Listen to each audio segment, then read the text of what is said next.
Di sebuah pasar kelontong di sudut kota pada suatu sore yang mendung di musim penghujan, seorang gadis kecil membayar belanjaannya dengan lembaran uang kertas lecek dan beberapa keping uang koin. Tangannya gemetar seolah ia akan dihukum karena terlalu lama. Ketika lengan bajunya tersingkap, bekas-bekas lebam yang tebal tampak menghiasi lengannya. Ia segera menutupinya.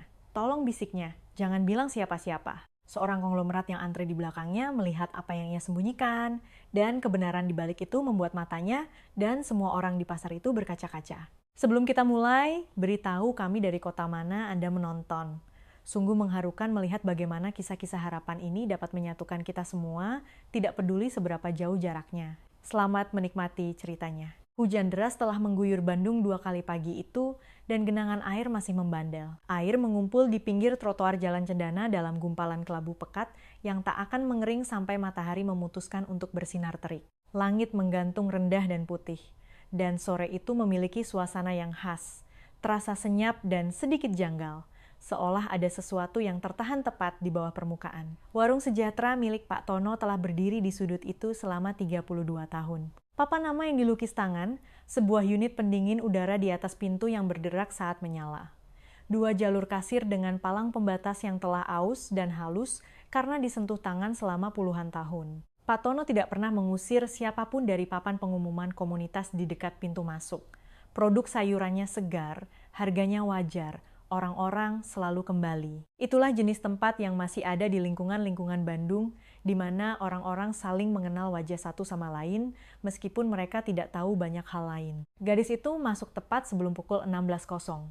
Usianya 9 tahun, meskipun cukup kecil sehingga orang asing sering menebaknya lebih muda. Dan ada sesuatu dari caranya membawa diri yang membuatnya tampak lebih tua dari usia anak-anak pada umumnya. Rambutnya yang hitam legam diikat kuncir kuda yang mulai terlepas di satu sisi.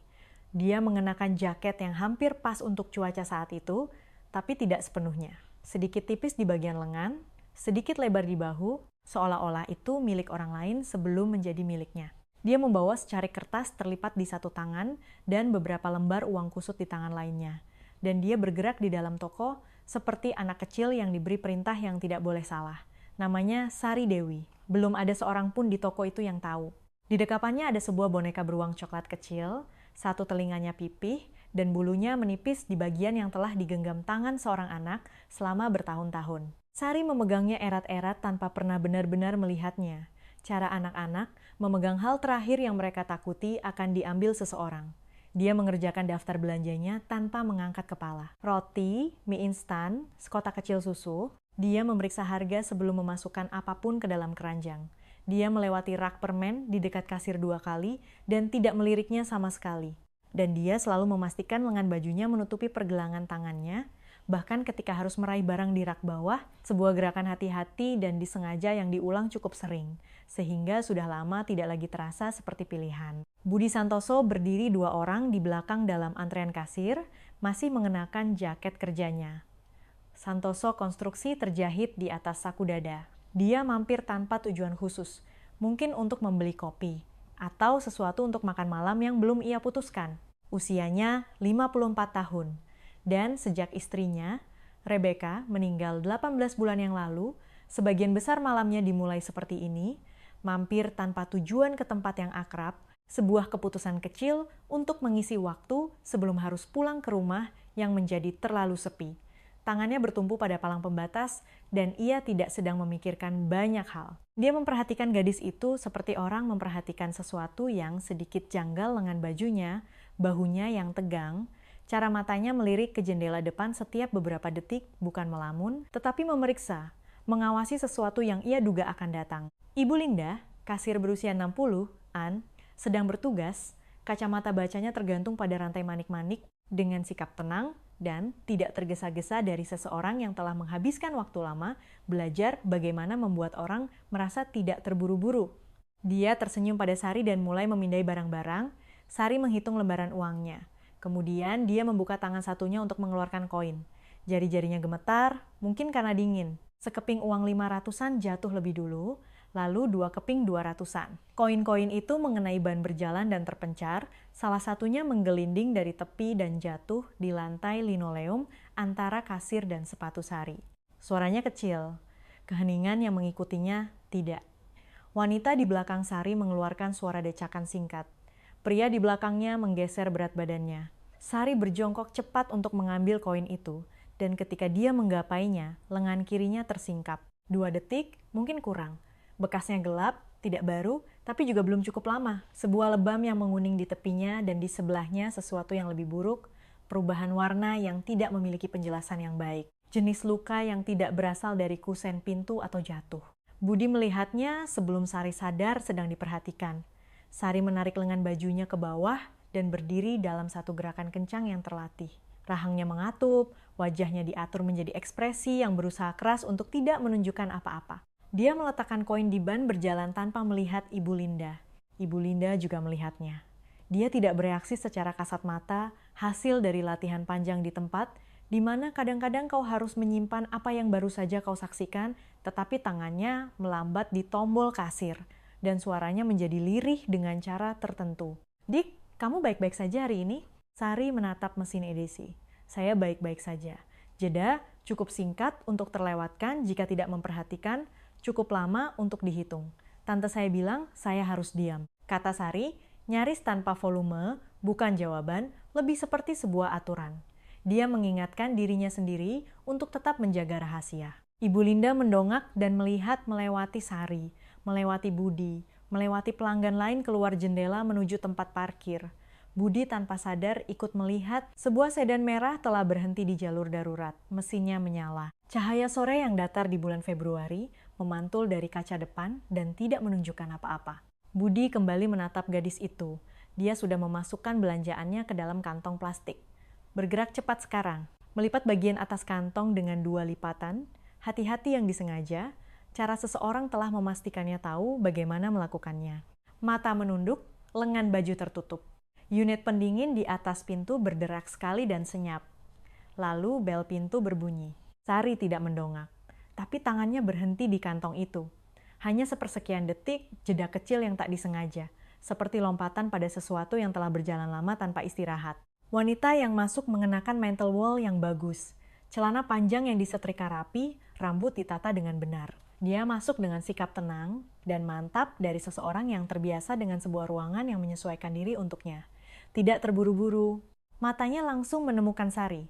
Bukan mencari-cari, langsung padanya. Cara kau melihat sesuatu yang sudah kau temukan sebelum masuk melalui pintu. Ekspresinya berubah menjadi sesuatu yang hangat dan ramah, jelas ditujukan bagi siapa saja yang menonton. Nah, ini dia. Suara Ratna terdengar ceria. Ringan, ditujukan untuk seisi ruangan. Ya ampun, lama sekali sayang. Dia tersenyum pada Ibu Linda, dia tersenyum pada antrean di belakang Budi. Tapi matanya langsung tertuju pada kantong di tangan Sari. Ke meja kasir tempat koin-koin tadi berada. Ke layar kasir yang masih menunjukkan total belanja. Sari mengambil belanjaannya tanpa mengangkat kepala, tanpa melihat Budi, tanpa melihat Ibu Linda, tanpa melihat Ratna. Dia menarik kedua lengan bajunya sekali lagi, sampai melewati pergelangan tangannya. Dan memegang kantong itu rata di depan dadanya. Ratna melintasi toko tanpa terburu-buru. Dia menyentuh bahu Sari terlebih dahulu, tidak keras. Hanya sebuah tangan yang mendarat di tempat tertentu. Jari-jari diatur sedemikian rupa sehingga terlihat seperti kasih sayang dari jarak lebih dari beberapa meter. Sari menjadi kaku di bawahnya. Bukan santai, kaku. Dia suka cemas di tempat umum. Ratna berbicara kepada seisi ruangan. Suara sosial yang sama cerianya seperti di tempat parkir. Sejak kami kehilangan orang tuanya, hidupnya jadi sulit. Dia menatap Ibu Linda dengan pandangan yang berhasil menunjukkan rasa terima kasih sekaligus lelah. Saya harap dia tidak membuat antrean jadi lama. Sama sekali tidak, kata Ibu Linda dengan nada datar. Tangan di bawah meja, di bawah tepi kasir, ibu jarinya menemukan tombol panggilan darurat yang dipasang Pak Tono bertahun-tahun lalu untuk perampokan, keadaan darurat medis, dan apapun yang membuat bulu kuduk berdiri.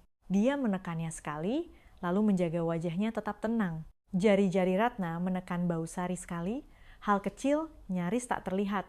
Budi melihatnya, dia juga melihat perubahan kecil pada postur Sari. Sedikit condong ke depan, bahu terangkat, seorang anak yang menyerap tekanan tanpa membiarkan siapapun melihatnya. Dia melangkah keluar dari antrean kasir.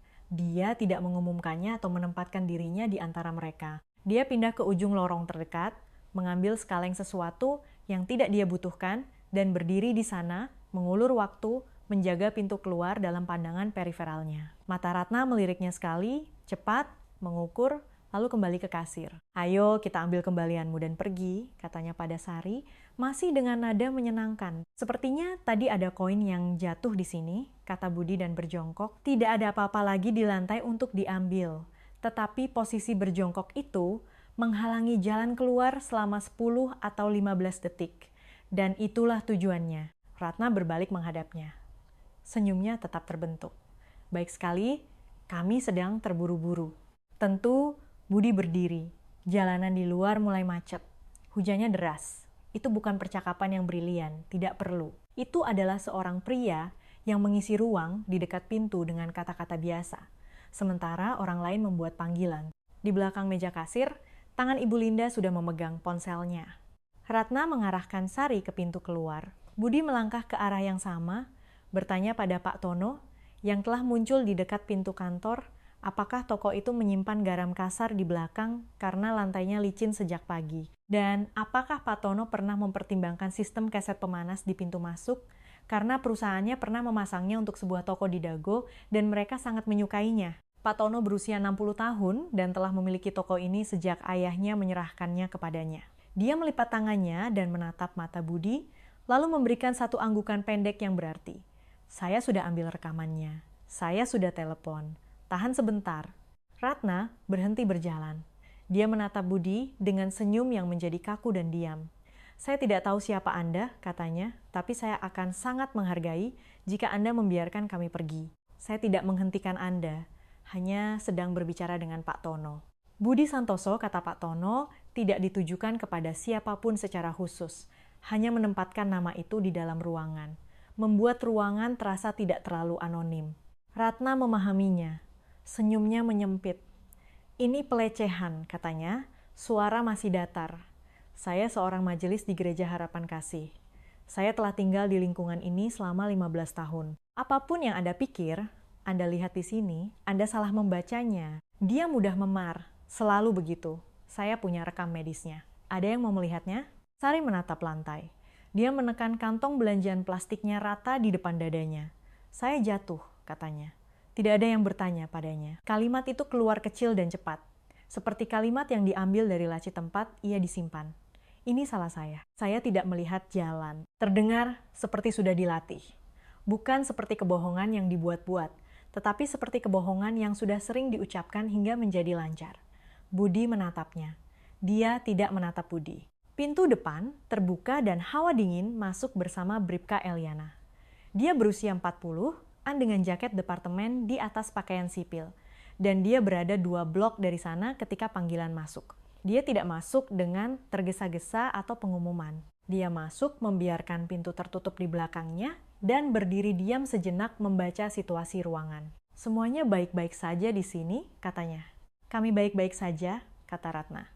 Pria ini memutuskan untuk ikut campur dalam sesuatu yang bukan urusannya. Eliana menatap Sari, hanya pandangan yang mantap dan tidak tergesa-gesa. "Halo Dik, siapa namamu?" Mata Sari beralih ke Ratna. Eliana mengambil satu langkah ke samping, tidak dramatis, hanya pergeseran kecil yang menempatkan tubuhnya di antara Sari dan wajah Ratna. "Siapa namamu?" tanyanya lagi. Lebih pelan. "Sari." "Halo Sari, saya Eliana. Bisakah kamu berdiri di sini bersamaku?" Ratna melangkah maju. "Dia tidak akan kemana-mana tanpaku. Saya wali sahnya, dan saya tahu hak-hak saya." "Ibu." Suara Eliana tidak meninggi, hanya berhenti melunak. "Saya minta ibu tetap di tempat. Saya akan berbicara dengan beberapa orang secara terpisah. Itu prosedur standar. Saya ingin pengacara hadir sebelum ada satu kata pun yang diucapkan kepada anak ini. Anda dipersilakan untuk menelepon pengacara." Dan Eliana sudah mengalihkan sebagian besar perhatiannya kembali ke Sari, yang berdiri sangat diam di ruang kecil di antara mereka. "Sari, kamu tidak dalam masalah. Saya hanya akan berdiri di sini denganmu sebentar. Oke?" Sebuah anggukan kecil.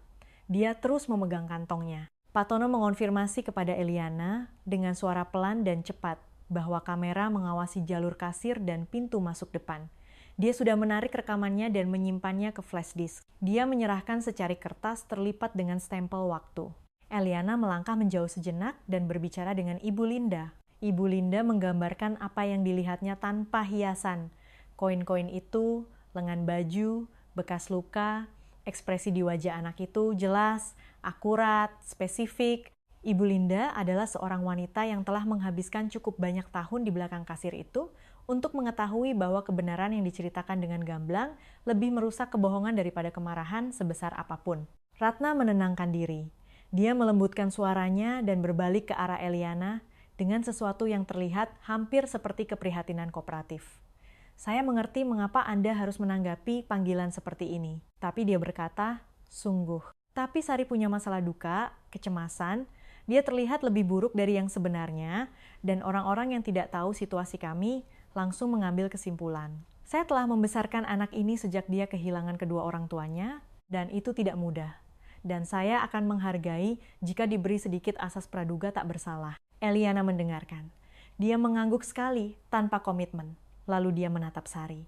Bagaimana kamu bisa mendapat bekas luka di lenganmu? Sederhana, tenang, seorang wanita yang butuh jawaban dan bersedia menunggunya. Sari menatap lantai. Saya jatuh, bisiknya sekali. Kata yang sama, bentuk yang sama, kehalusan hampa yang sama seperti sebelumnya. Eliana membiarkannya sejenak. Lalu dia berdiri tegak dan berbicara kepada seisi ruangan, berkata, kita akan ke puskesmas. Saya ingin dia diperiksa. Dia berbalik ke Ratna. Anda dipersilakan mengikuti kami ke sana. 1 detik, 2. Ketenangan Ratna bertahan. Dan kemudian sesuatu bergeser. Di baliknya, bukan kepanikan. Lebih seperti perhitungan yang selesai. Anda tidak bisa mengambilnya dari saya, katanya. Suaranya masih datar, tetapi sandiwaranya telah terkelupas satu lapis. Dan apa yang ada di baliknya bukanlah kelelahan atau kekhawatiran atau kesedihan seorang wanita yang melakukan yang terbaik. Itu adalah sesuatu yang lebih keras dari itu. Eliana menahan pintu agar tetap terbuka. Ayo pergi, katanya. Puskesmas Anak Sehat adalah bangunan bata rendah di sisi timur Bandung, 12 menit dari Warung Sejahtera melalui jalan biasa. Ada mural di sepanjang pintu masuk samping, warna-warni cerah yang sudah cukup pudar untuk terlihat nyata daripada dekoratif. 3 tiang lampu di tempat parkir, 2 di antaranya berfungsi. Yang ketiga sudah mati sejak November. Di dalam, ruang tunggu berbau karbol dan karpet tua. Lampu neon berdengung sedikit di atas tingkat yang tak lagi kau perhatikan. Rakawat di dekat jendela berisi brosur dalam bahasa Indonesia. Kursi-kursinya terbuat dari plastik cetak yang kaku, diatur dalam barisan yang tidak pernah diduduki orang dengan lurus. Sari duduk di kursi sudut yang paling dekat dengan dinding, jaket masih terpasang, kantong belanjaan di lantai di antara kedua kakinya. Dia tidak melepaskannya sejak dari pasar. Budi ada di seberang ruangan, Eliana menempatkannya di sana sebelum ada yang mengatakan apapun, sebuah pak, silakan tunggu di sana yang tenang. Dan Budi pindah tanpa membantah. Dia mengerti geometrinya. Dia bukan keluarga, dia bukan siapa-siapa. Secara teknis, dia adalah seorang pria yang berada di lorong yang tepat pada saat yang tepat, dan sekarang dia berada di kursi plastik di bawah lampu yang berdengung menunggu untuk mengetahui apa yang akan terjadi selanjutnya. Dr. Hana Setiawati masuk melalui pintu dalam dengan tali pengenal, papan klip, dan sikap seseorang yang telah belajar untuk teliti dan berhati-hati pada saat yang sama tanpa membiarkan kualitas manapun menghalangi yang lain. Pertengahan 40-an, kacamata baca didorong ke atas kepalanya, sepatu yang telah menempuh jarak jauh di lorong. Dia memperkenalkan dirinya kepada Sari terlebih dahulu, secara langsung, bukan melalui Eliana, bukan melalui ruangan, dan berjongkok setinggi mata, tanpa membuatnya menjadi pertunjukan. Sari, saya Dr. Hana. Tugas saya hari ini adalah memeriksamu. Itu saja. Kamu tidak harus membicarakan apapun yang tidak ingin kamu bicarakan. Tapi saya perlu melihat lenganmu dan beberapa tempat lain. Boleh? Sari menatapnya, tidak berkata apa-apa. Dr. Hana menunggu, mantap dan tidak tergesa-gesa. Oke, kata Sari, nyaris tak terdengar. Ya, mereka masuk melalui pintu dalam. Eliana mengikuti. Budi tetap tinggal. Ruang tunggu menjadi sunyi. Seorang wanita dengan seorang balita masuk, mendaftar di meja, duduk 2 baris di seberang. Balita itu memiliki boneka gajah dan tidak tertarik pada kursi. Budi memperhatikannya tanpa benar-benar menonton, cara kau menonton sesuatu yang bergerak ketika pikiranmu ada di tempat lain. 20 menit, mungkin lebih. Dia bangkit dan pergi ke dispenser di lorong. Ada mie instan dalam gelas kertas, tinggal tambahkan air panas dan coklat panas dalam saset foil. Ada dispenser air panas yang terpasang di dinding di sebelahnya. Jenis yang kau lihat di koridor rumah sakit dan ruang istirahat kantor.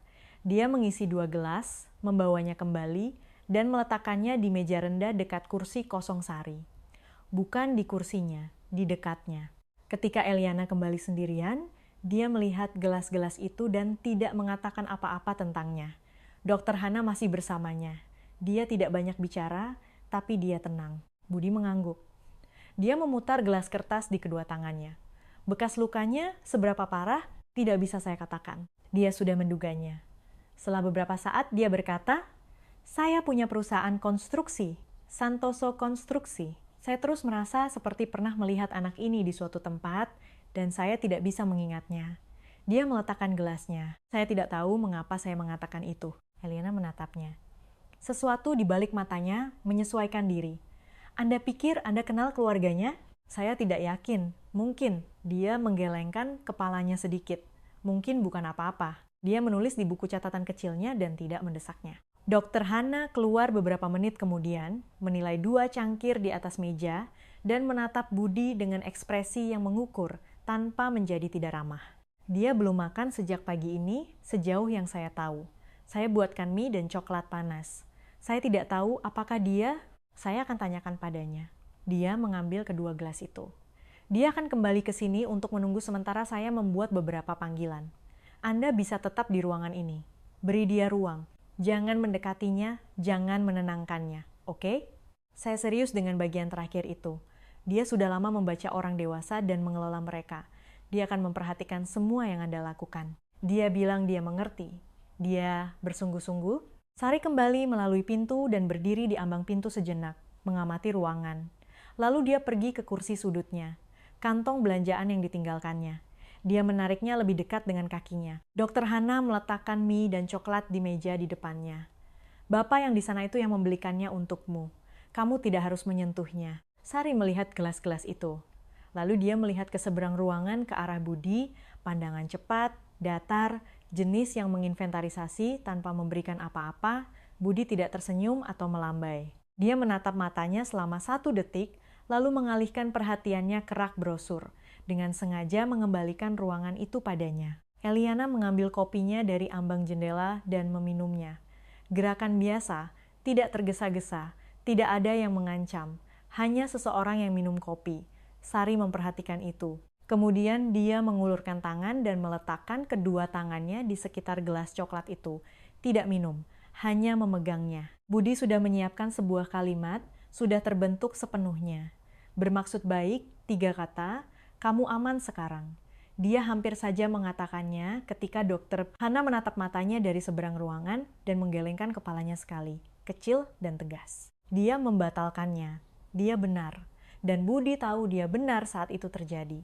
Itu bukan haknya untuk mengatakannya. Dan janji seperti itu yang diucapkan dengan lantang kepada seorang anak yang telah belajar betapa mahalnya, harga janji akan terasa seperti satu hal lagi yang dikatakan orang dewasa sebelum sesuatu menjadi lebih buruk. Dia mengatupkan mulutnya dan menatap tangannya. 4 menit berlalu.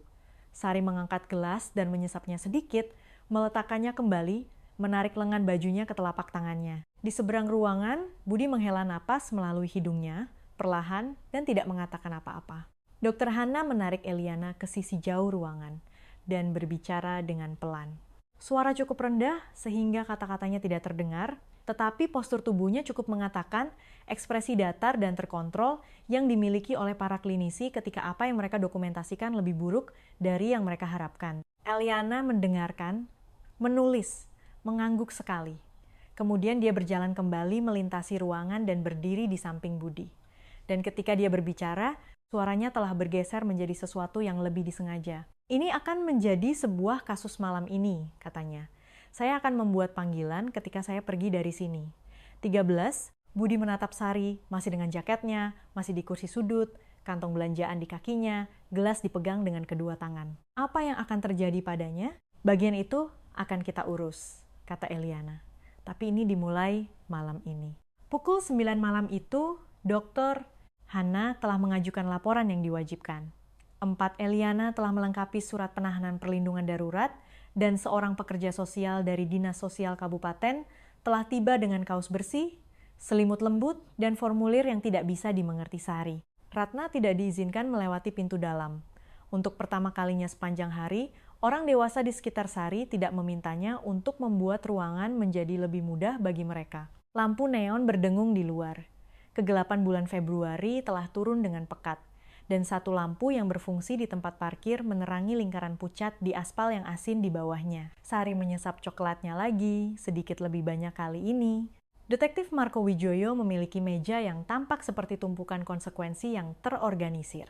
Berkas kasus dalam kolom, masing-masing ditandai dengan warna yang berarti sesuatu yang spesifik bagi sistem yang telah ia bangun selama 11 tahun dan tidak pernah dijelaskan kepada siapapun. Kopi dalam cangkir dari acara lari 5K yang pernah ia ikuti dan berhenti di tengah jalan. Sebuah lampu yang diarahkan rendah karena pada jam keempat membaca dokumen, lampu di atas kepala tidak lagi cukup. Bribka Eliana telah menyerahkan berkas penerimaan Sari kepadanya pagi hari setelah kunjungan ke puskesmas, rekaman, CCTV, stempel waktu dari Pak Tono.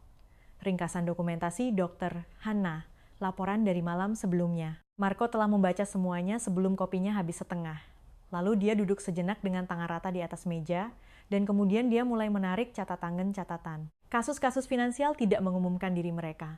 Mereka terakumulasi. Dia mulai dengan dana santunan yang terkait dengan warisan Dani dan Laura Hermawan, keduanya almarhum, Dani karena kecelakaan di lokasi kerja 2 tahun sebelumnya, Laura karena sakit 8 bulan setelahnya. Dana santunan itu sah, ditetapkan melalui jalur yang benar.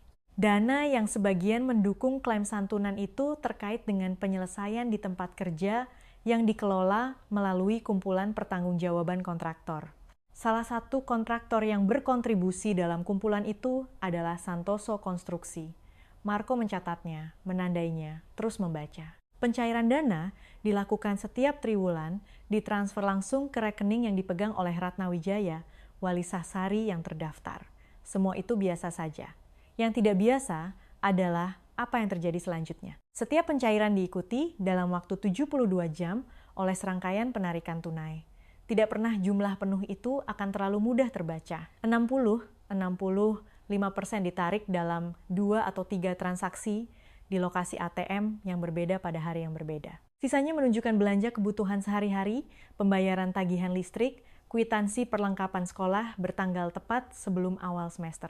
Cukup untuk terlihat seperti perwalian. Cukup untuk lolos dari pemeriksaan pertama. Marco membandingkan tanggal penarikan dengan catatan yang diajukan oleh Ibu Abigail Turner, seorang guru kelas 4 di SD Tunas Bangsa. Ibu Turner telah mengajukan 2 catatan prosedural kepada konselor sekolah selama setahun terakhir. Jenis catatan yang hati-hati dan diam-diam yang dibuat oleh seorang guru yang teliti, ketika dia belum memiliki cukup bukti untuk eskalasi, tetapi tidak ingin sebuah pola menghilang. Seorang anak yang datang tanpa bekal makan siang, kelelahan yang datang, dan pergi dalam kelompok, kesenjangan kehadiran yang terlacak dalam seminggu, setelah libur sekolah, atau akhir pekan yang panjang. Dia menulis bahwa Sari sering tampak paling pendiam pada hari Senin, dan bahwa dia tersentak pada suara-suara tak terduga, dan berhenti mengangkat tangan sekitar bulan Oktober. Marco meletakkan catatan kehadiran di samping kalender penarikan. Kesenjangannya cocok. Tidak sempurna, tidak ada yang sempurna dalam kasus nyata, tetapi berdekatan. Cukup bahwa sebuah pola memiliki bentuk, dan bentuk itu memiliki arah. Dia pergi ke Jalan Cendana sore itu. Samuel tetangga yang tinggal 4 rumah dari tempat Sari tinggal bersama Ratna, pensiunan teknisi listrik pertengahan 60-an, trotoar yang disapu bersih, talang air yang terawat, membuka pintunya dengan kardigan. Dia tidak mengundang Marco masuk dan Marco tidak meminta. Saya mendengar sesuatu, kata Samuel. Dia butuh waktu untuk mengatakannya. Tangisan, kadang-kadang, larut malam. Saya bilang, pada diri sendiri saya salah dengar. Ratna sudah lama tinggal di lingkungan ini. Dia anggota komite keramah tamahan di gereja. Dia melihat ke suatu tempat di antara mereka, ke kejauhan. Saya membiarkan diri saya percaya pada apa yang lebih mudah dipercaya. Seperti apa suara tangisan itu? Tanya Marco. Samuel diam sejenak, seperti anak kecil yang disuruh lebih tenang dan sedang berusaha, katanya dengan gamblang, tanpa alasan. Marco berterima kasih padanya dan kembali ke pusat kota. Dia menelepon Budi Santoso malam itu dan memintanya untuk datang. Dia sudah memastikan hubungan Santoso Konstruksi melalui pengajuan kumpulan kontraktor catatan publik. Bukan kejutan dan dia perlu tahu apa yang Budi tahu dan kapan. Budi duduk di seberang meja Marco dan mendengarkan sementara Marco menjelaskan semuanya. Kecelakaan di lokasi kerja, Dani Hermawan, kumpulan pertanggungjawaban, kontribusi Santoso Konstruksi sebagai salah satu dari beberapa kontraktor yang disebutkan. Penyelesaian telah ditangani melalui saluran hukum dan asuransi. Budi telah menandatangani dokumen, diberi pengarahan oleh penasihat hukum, membuat penyesuaian, melangkah maju. Cara sebuah perusahaan melangkah maju melalui 40-an proyek aktif dalam 1 tahun. Dia menekan satu tangan rata di pahanya saat Marco selesai. Gerakan menenangkan, bukan teatrikal. Saya tidak tahu dia punya anak perempuan, kata Budi. Sebagian besar kontraktor dalam situasi pertanggungjawaban gabungan tidak mengenal keluarga korban, kata Marco. Dia tidak membebaskannya. Dia menyatakan fakta dan membiarkan Budi memutuskan apa yang harus dilakukan dengannya. Itu tidak cukup baik. Tidak, kata Marco. Memang tidak. Tapi bukan itu yang membawamu ke sini. Dia membalik halaman. Ratna Wijaya memiliki akses legal ke dana santunan itu. Dia memiliki jejak kertas yang terlihat bersih dan kedudukan di masyarakat, serta cerita yang bisa diterima di permukaan. Tapi dia menarik 60% dari setiap rupiah menjadi uang tunai yang belum bisa kita lacak sepenuhnya. Dan waktunya sejalan dengan pola kekerasan. Dia tidak hanya mengendalikan kehidupan sehari-hari Sari. Dia menggeser sebuah dokumen melintasi meja. Dia hidup dari penderitaannya. Budi melihat dokumen itu tanpa menyentuhnya. Ruangan itu sunyi kecuali suara sistem pemanas gedung yang menyala dan di ujung lorong sebuah printer berjalan. Marco membiarkannya sejenak. Kemudian dia beralih ke item terakhir yang ditandai dalam file, sebuah formulir otorisasi santunan yang diduga ditandatangani oleh Laura Hermawan selama bulan terakhir sakitnya, memberikan Ratna Wijaya akses yang diperluas ke akun santunan Sari. Tetapi tanda tangan itu memiliki masalah. Lekukan yang sama, jarak yang sama, jeda tinta yang tidak wajar yang sama muncul pada 2 formulir terpisah, seolah-olah yang satu telah disalin dari yang lain, alih-alih ditulis oleh seorang wanita yang duduk di meja dengan pena di tangannya. Marco meletakkan formulir otorisasi di atas laporan bank. Dia tidak hanya mengambil apa yang diberikan pengadilan akses kepadanya, katanya. Dia merekayasa akses untuk mendapatkan lebih banyak. Dia mengetuk garis tanda tangan sekali. Ratna tidak hanya mengendalikan Sari, Marco menatap Budi secara langsung. Dia memanennya. Kata-kata itu menggantung di ruangan. Budi tidak berpaling dari halaman itu. Lembaga Perlindungan Anak di Jalan Riau sama sekali tidak terlihat seperti ruang sidang, dan itulah intinya. Kursi-kursi empuk, warna-warna netral, cetakan lanskap Jawa Barat di lorong sebuah jembatan bambu, hamparan sawah, dipilih karena tidak menuntut apa-apa dari orang yang melihatnya. Ruang konferensi memiliki meja panjang, sebuah lemari dengan teko kopi yang tidak disentuh siapapun, dan jendela-jendela yang menghadap ke halaman dalam di mana tidak ada yang bergerak. Sebuah ruangan yang dibangun untuk menampung hal-hal sulit tanpa membuatnya lebih keras. Bribka Eliana tiba lebih dulu, lalu detektif Marco, lalu Dr. Hana. Riana Munir, pengacara advokasi anak dari Dinas Sosial, masuk dengan map kulit dan kopi bungkus, yang sudah ia minum sejak pukul 7 pagi itu akhir 30-an, teliti dengan kesabaran khusus seseorang yang mengerti bahwa kata yang salah pada saat yang salah merugikan seorang anak sesuatu yang tidak dapat dikembalikan. Sofia Bahtiar, advokat anak, duduk di ujung meja dengan buku catatan kuning dan pena yang tidak ia buka tutupnya. Mereka membahas kasus itu sebagaimana adanya. Ringkasan keuangan Marco, dokumentasi klinis Dr. Hana, catatan sekolah dari Ibu Turner, pernyataan Samuel, rekaman toko dari Warung Sejahtera dengan stempel waktu dan terawetkan. Belum gambaran lengkap, kata Marco dengan gamblang, tapi koheren. Bentuknya memberatkan. Ratna Wijaya tiba pukul 91.15. Pengacaranya adalah seorang pria bernama Aldrich. Jas yang disetrika rapi, aura ketidaknyamanan ringan yang terlatih. Di belakang mereka datang Ibu Patricia dari Gereja Harapan Kasih. Kehadiran penopang moral untuk membuat ruangan merasa berutang sesuatu pada Ratna. Ratna sendiri tampil rapi dalam segala hal yang terlihat. Rambut ditata, mantel rapi, kacamata baca di rantai emas tipis. Dia duduk di seberang meja, menata tangannya di depannya, dan menunggu dengan ekspresi seorang wanita yang mengharapkan kesalahpahaman akan segera terselesaikan. Aldrich membuka dengan efisien. Kunjungan ke puskesmas dipicu oleh situasi yang salah dibaca di toko kelontong. Kliennya adalah seorang wanita yang berduka yang menampung anak sepupunya yang telah meninggal dalam keadaan sulit. Bekas luka yang didokumentasikan oleh dokter Hana konsisten dengan kelainan darah. Sari telah didiagnosis menderitanya pada usia 7 tahun. Dia mengeluarkan rekam medis dan memberikannya. Catatan keuangan sedang dalam tinjauan terpisah dan akan menunjukkan pengeluaran yang sesuai. Pernyataan tetangga adalah desas-desus. Rekaman toko tidak menunjukkan sesuatu yang dapat ditindaklanjuti. Dia terorganisir dan lancar serta terlatih dalam membuat prosedur terlihat seperti persekusi. Ratna berbicara setelahnya sebentar.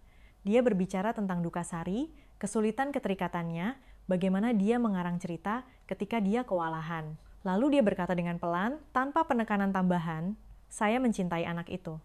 Ibu Patricia mengangguk. Sofia Bahtiar menulis sesuatu di buku catatannya. Masih tidak membuka tutup penanya. Riana Munir membiarkan Aldrich menyelesaikan tindak lanjutnya. Dia membiarkan sesaat berlalu. Kemudian dia membuka mapnya dan berkata, "Hampir seperti percakapan biasa, saya ingin memperkenalkan satu barang bukti yang ditemukan dari barang-barang milik Sari selama penerimaan penempatan darurat." Dia mengangguk pada Bribka Eliana yang meletakkan kantong bukti bening di atas meja.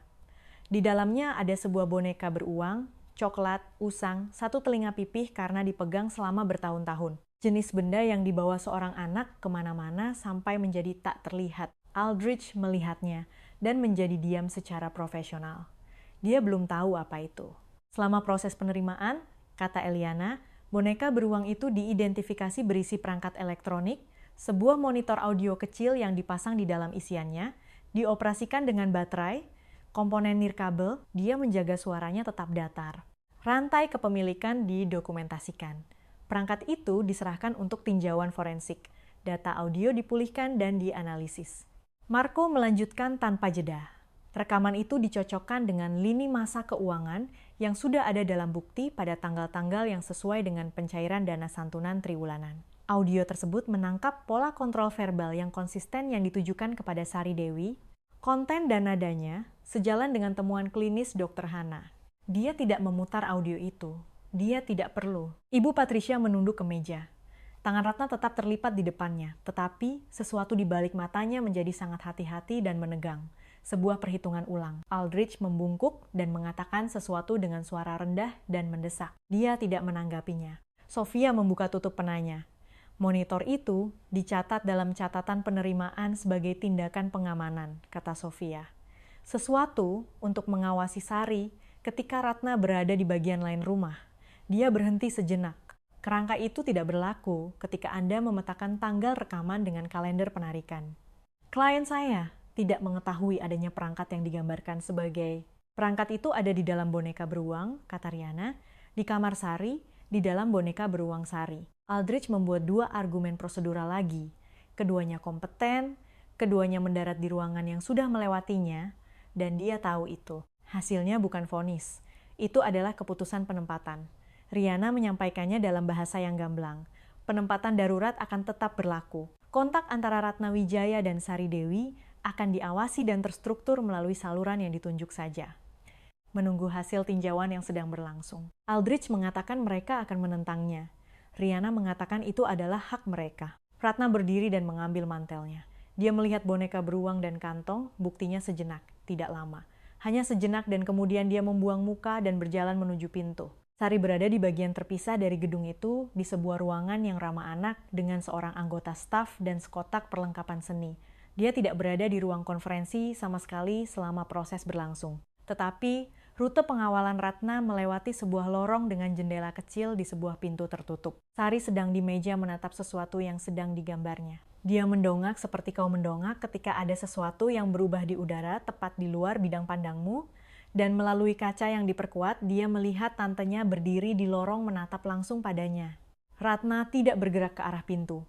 Dia hanya menahan tatapan Sari dan mengatakan sesuatu. Kata-kata tenang, tidak keras. Pengawal itu tepat di sampingnya dan tidak mendengar apapun yang berguna. Warna pucat perlahan menyebar di wajah Sari. Ketika lorong itu bersih dan anggota staf masuk untuk memeriksanya, Sari duduk dengan kedua tangan di pangkuannya dan gambarnya terbalik di atas meja. Dia menggelengkan kepalanya 2 kali ketika ditanya apa yang dikatakan Ratna. Mengatupkan bibirnya, menatap dinding di seberang ruangan dan menjaga matanya di sana. Dia tidak berbicara lagi sepanjang sore itu. Rumah singgah itu berada di ujung jalan yang sepi. Di daerah Dago, rumah-rumah tua, pohon-pohon rindang, tetangga yang menjaga pintu kasa mereka dalam kondisi baik, keluarga Hidayat memiliki izin, berpengalaman, dan baik hati dengan cara yang datang dari latihan daripada naluri yang akhirnya padam. Mereka memiliki seekor anjing bernama Biskuit yang terlalu tua untuk melompat tetapi masih mencoba, dan dapur yang berbau kopi di pagi hari, dan sesuatu yang hangat di malam hari, dan mereka telah belajar untuk tidak mendorong seorang anak menuju kenyamanan sebelum anak itu memutuskan untuk bergerak. Sari memiliki kamarnya sendiri, kecil, jendela menghadap ke halaman belakang. Tempat tidur itu memiliki 2 selimut. Ibu Hidayat telah meletakkannya di sana tanpa diminta, karena dia telah belajar melalui tahun-tahun malam penerimaan bahwa anak-anak yang kedinginan dengan cara yang tidak ada hubungannya dengan suhu seringkali menginginkan kehangatan. Pada akhir minggu pertama, Sari telah memetakan rumah itu, tangga mana yang berderit, di mana letak kunci pintu belakang, dan bahwa itu terbuka dari dalam tanpa kunci. Dia menyimpan sepatunya di samping tempat tidur. Dia tidak berencana untuk lari. Dia berencana untuk tahu.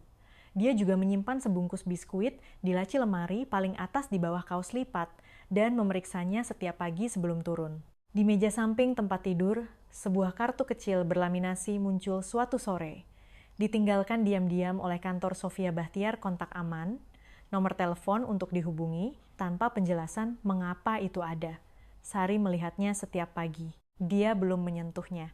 Aldrich mengajukan mosi darurat pada hari Kamis, 4 halaman bahasa hukum yang terukur, mengutip ketidakteraturan prosedural dalam penempatan awal, dugaan pembinaan anak di bawah umur oleh pihak luar, dan kata itu muncul 3 kali intervensi.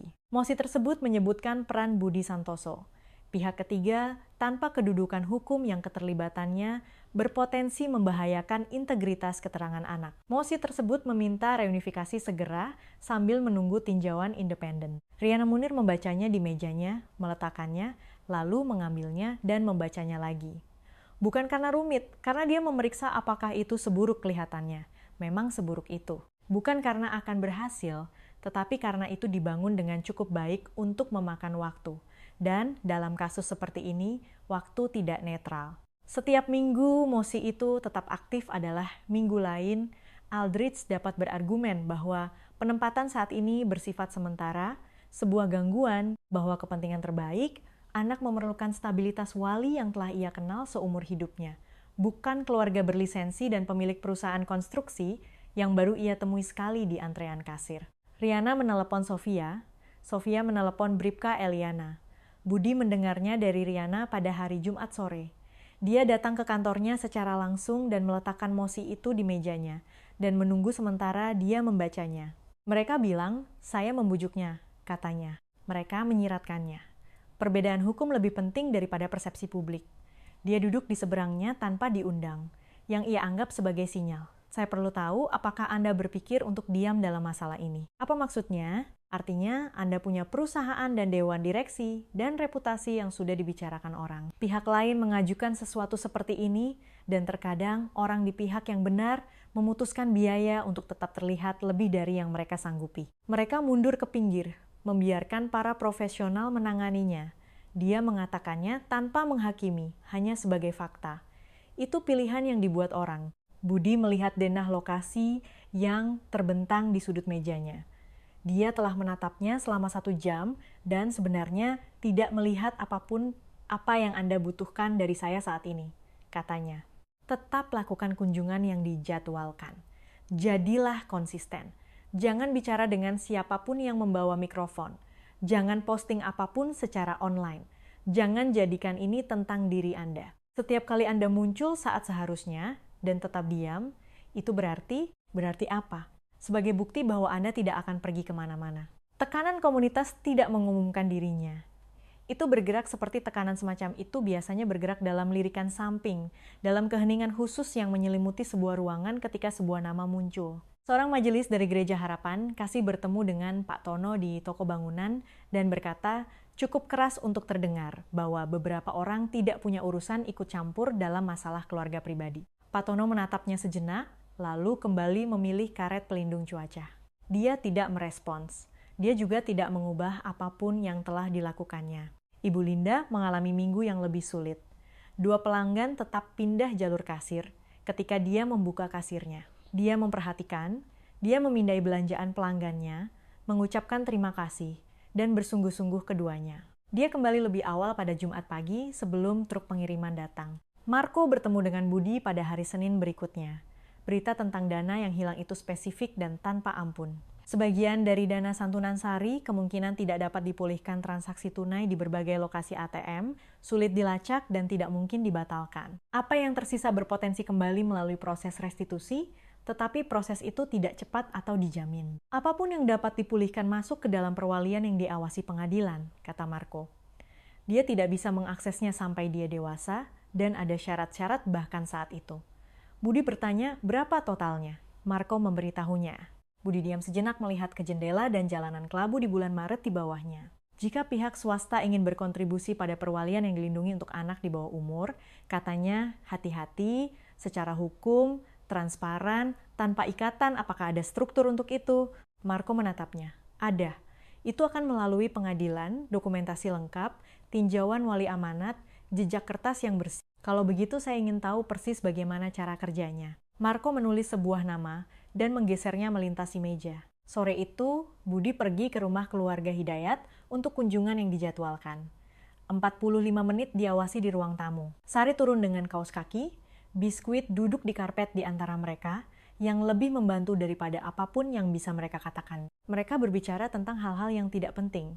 Kecenderungan anjing itu untuk tertidur di tengah ruangan dan terbangun karena kaget apa yang dia baca di sekolah barunya. Apakah dia pernah naik pesawat terbang? Dia belum pernah. Dia sudah naik lebih banyak dari yang bisa dia hitung. Pertukaran itu memakan waktu yang cukup lama. Ketika dia berdiri untuk pergi, dia mendongak dari sofa. Apakah Bapak akan kembali? Polos? Tanpa sandiwara. Hanya pertanyaan yang perlu dijawabnya. Kamis depan, katanya, waktu yang sama. Dia menatapnya sejenak, lalu ke biskuit. Dia tidak mengatakan apa-apa lagi, tetapi dia tidak meraih lengan bajunya, seperti yang biasa dia lakukan ketika dia bersiap-siap untuk sesuatu yang sulit. 3 hari kemudian, sebuah pemberitahuan resmi tiba di kantor Yana Munir. Tanggal sidang telah ditetapkan.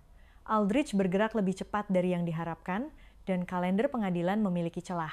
Sistem, untuk saat ini, bergerak ke arah Ratna. Sari tidak tahu bahasa hukum dalam pemberitahuan sidang.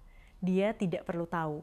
Dia tahu bahwa Sofia datang pada hari Selasa ketika kunjungan tidak dijadwalkan. Dia tahu Ibu Hidayat telah menelepon 2 kali malam sebelumnya dengan pintu sebagian besar tertutup. Dia tahu bahwa kunjungan Budi pada hari Kamis telah dimajukan 2 hari, dan bahwa ketika orang dewasa mengatur ulang hal-hal tanpa menjelaskan mengapa, ada sesuatu yang bergeser. Pada saat Budi tiba pada Selasa sore, Sari sudah pergi dengan caranya sendiri, tidak secara fisik. Dia ada di ruang tamu, tetapi menarik diri. Lengan baju menutupi pergelangan tangan, bahu terangkat. Keheningan khusus seorang anak yang telah memutuskan posisi teraman yang tersedia adalah dengan menempati ruang sesedikit mungkin. Dia telah menyelinap ke sudut dekat rak buku dan tidak melihat ke pintu ketika Budi masuk. Biskuit mendatanginya lebih dulu. Dia tidak meraihnya. Ibu Hidayat berkata dengan pelan bahwa dia sudah seperti ini sejak pagi. Budi mengangguk dan masuk ke ruang tamu dan melihat sekeliling. Dia tidak duduk di sofa atau menarik kursi.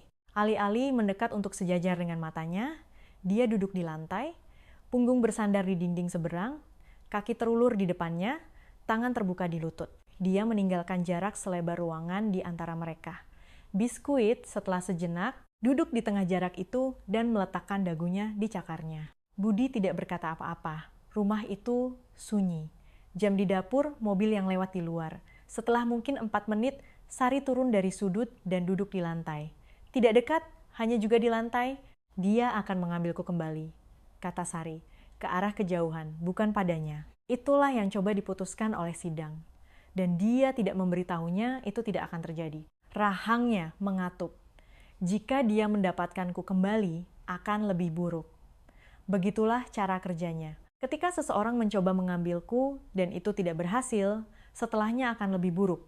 Katanya seperti menyatakan fakta yang diketahui, tidak memintanya untuk memperbaikinya. Aku mengerti, katanya. Dan jika aku bicara, dia menekan punggungnya ke rak buku. Bicara juga membuatnya lebih buruk. Dia sering mengatakannya. Dia salah tentang itu, kata Budi. pelan, tanpa emosi. Sari tidak menjawab, dia menarik lututnya dan melihat lantai di antara mereka. Sofia masuk 12 menit kemudian. Dia telah menunggu di jalan masuk sebagai bagian dari kunjungan yang dijadwalkan, memberi Sari beberapa menit dengan Budi sebelum masuk agar ruangan tidak terasa sesak. Dia masuk, meninggalkan mantelnya di gantungan, dan duduk di lantai tanpa komentar. Seolah ini adalah pengaturan biasa. Dia telah menggunakan rutinitas menenangkan sederhana dengan Sari 2 kali sebelumnya, dan dia langsung melakukannya tanpa basa-basi. Bisakah kamu menemukan sesuatu yang biru di ruangan ini? Jeda. Selimut di sofa. Bagus. Sesuatu yang mengeluarkan suara saat kamu sentuh. Sari melihat sekeliling. Kalung biskuit. Ya, silakan jika kamu mau. Sari mengulurkan tangan dan menepuk label kalung itu. Sebuah dering kecil yang jelas. Ekor biskuit bergerak sekali. Napasnya melambat derajat demi derajat. Ruangan tetap sunyi, dan keheningan itu dibiarkan tetap sunyi. Sebelum kunjungan, Sofia telah meninjau situasinya dan menyetujui satu hal yang sempit. Budi bisa menunjukkan pada Sari bukti bahwa ayahnya nyata, tegar, dan diingat. Dia tidak boleh memintanya untuk bersaksi sebagai balasannya. Dia tidak bisa mengubah duka menjadi bukti. Setelah beberapa saat, Budi merogoh saku jaketnya dan meletakkan sesuatu di lantai di antara mereka. Tidak ditawarkan, hanya diletakkan di sana. Sebuah kartu identitas proyek berlaminasi, usang di tepinya, jenis yang dipakai di lanyard di lokasi konstruksi. Nama yang tercetak di atasnya adalah Dani Hermawan. Foto itu menunjukkan seorang pria berusia akhir 30, An dengan rambut hitam dan mata sari. Dia melihatnya dari tempatnya duduk.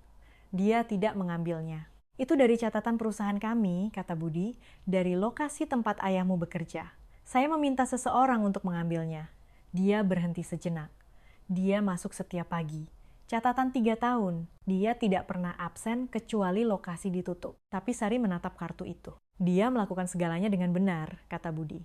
Orang-orang yang datang setelahnya, dana santunan, dokumen, perusahaanku, kami seharusnya memastikan pekerjaannya tetap melindungimu. Kami tidak menindaklanjutinya sebagaimana mestinya. Dia berhenti. Aku minta maaf untuk itu.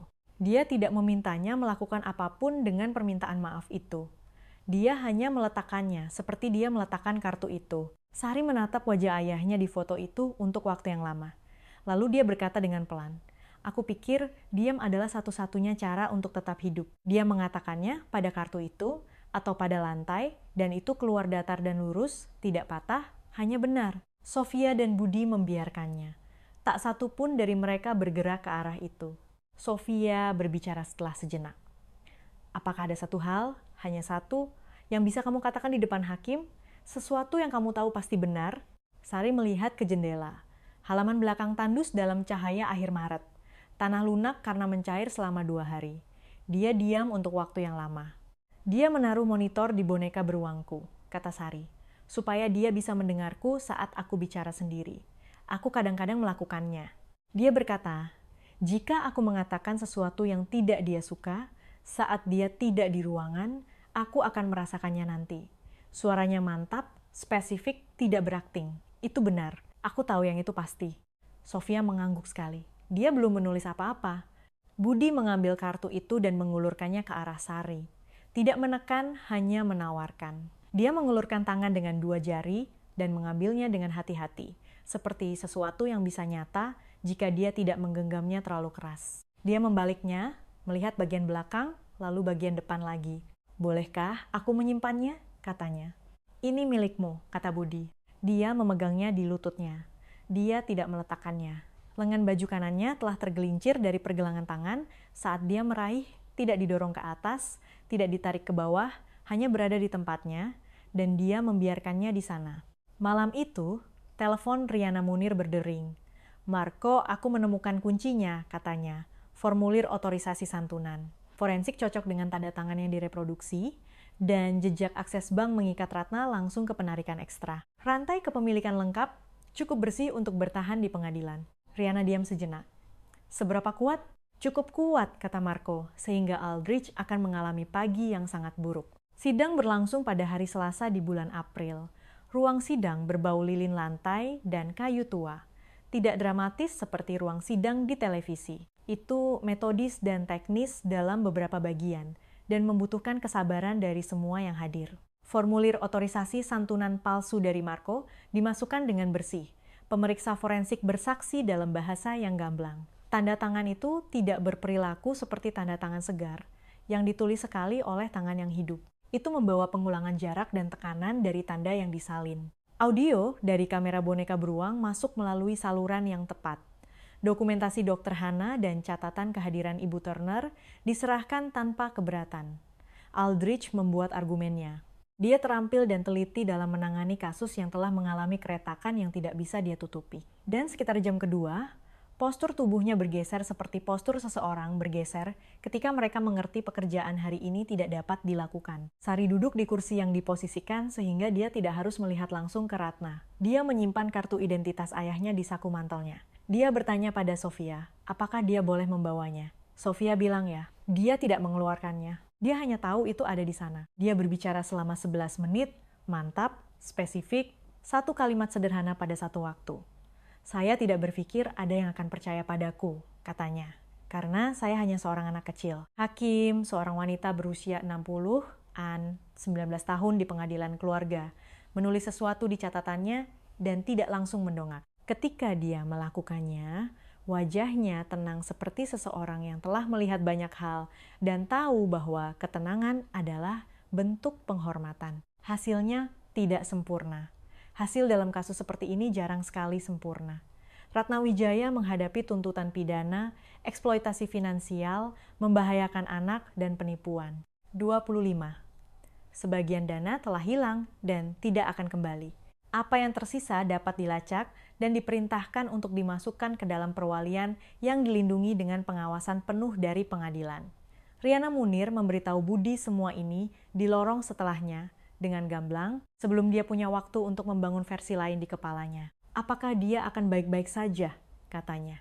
Riana menatapnya. Itu tergantung pada banyak hal. Beberapa sudah pasti. Sebagian besar belum. Permohonan perwalian diajukan minggu berikutnya. Itu tidak terjadi karena Budi punya uang dan Riana memastikan semua orang di ruangan itu mengerti itu terjadi karena dia konsisten, terdokumentasi, diawasi, dan bersedia diukur dengan aturan yang sama seperti orang lain. Evaluator studi kelayakan rumah adalah seorang wanita bernama Constance Toro. Tidak tergesa-gesa, tidak terkesan dengan luas bangunan atau status keuangan. Dia mengunjungi 3 kali. Dia berbicara dengan tetangga Budi, mandor proyeknya, saudara perempuan almarhumah istrinya di Jakarta. Dia meninjau jadwalnya. Dia melihat kamar yang telah disiapkannya, perabotan sederhana, jendela menghadap ke timur, rak buku yang dia isi dengan bantuan seorang pustakawan sekolah karena dia tidak tahu harus mulai dari mana.